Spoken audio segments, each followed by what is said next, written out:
The government, believe it or not, is trialling and is indeed helping to fund a new app, right? The so-called cough in a box, right? That maybe allows you to essentially cough into your phone, and through the use of artificial intelligence, it can detect COVID-19. This is one element of what's going on, of course, but I think it's a wider discussion. Has technology actually aided and abetted this pandemic, or has it actually made it much worse? And on the line right now is Guy Cocker, tech journalist. Guy, how are you? Yeah, good afternoon. Hi, Patrick. Well, look, let's just deal with the big question first and then work our way inwards gradually and talk about technology as a whole during this pandemic. We've seen things like track and trace. We've obviously potentially got this new app and no doubt a few other bits and bobs as well. Has technology actually helped us during this pandemic? Because also look at something like the lateral flow test or PCR test. Varying degrees of success there, isn't there?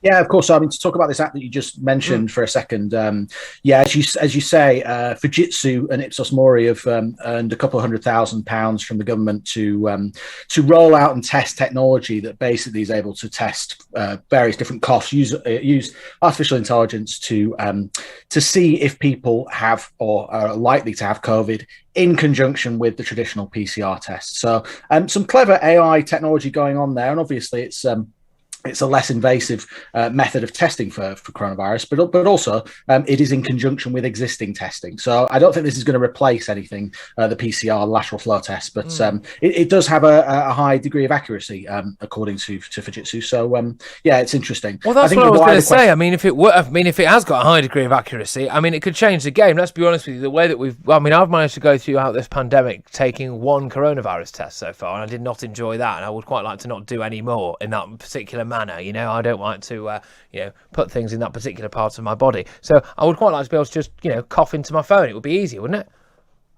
Yeah, I think so. I think the technology has an interesting role through lockdown, where a lot of people have had to, out of necessity, learn to live with things like QR code scanning for menus in restaurants, contactless payments. We've become very much like Sweden in the way that we've now more or less eradicated cash payments. I really only use it at the hairdressers now, and it's like you say, if you're able to take one of these tests to cough into your phone, that is a great thing. But I think a lot of people are also wary about the amount of data that we're handing over to these tech giants like Fujitsu. Well, talk to me about that. Talk to me about that, because you've read my mind. I was going to zoom in on that bit right now, which is that is this just one big data collection? You talk about vaccine passports on your phone. There's a concern now as well, for example, that they might be using that and using it in conjunction with how many steps a day are you doing, what are you eating, where are you eating, and doing it like that. This is all a bit big brothery, isn't it?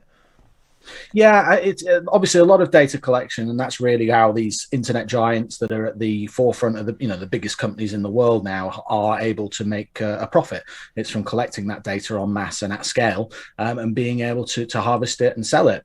So yeah, there are some concerns there. I think that for something like this that does have a level of anonymity attached to it, it's a good idea, and putting aside some concerns around the trustworthiness of these large companies, it is generally a good thing. But I think, as we've seen through the last year and a half, the thing that's really happened when people have used technology is that it's been left open to hackers, because things are moving so quickly. So you have situations now where people are scanning QR codes at the pub or at their restaurants, and people are replacing the QR codes with links to nefarious websites in Russia, for example, and sort of utilizing the fast-paced nature of the change. Just out of interest, what is it? Because I talk a lot about our data. What can it actually be used for? What's the danger there?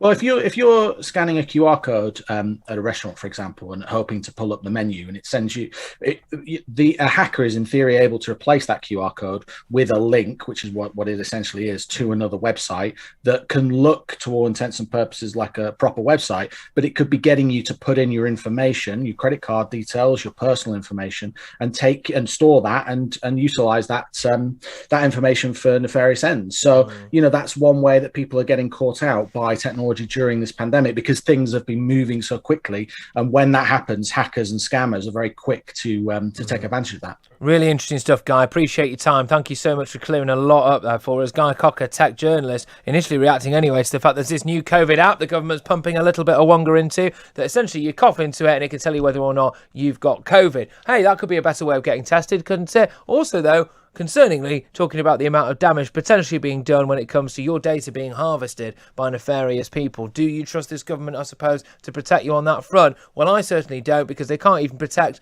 our own borders, which is what Tony from Saddleworth is calling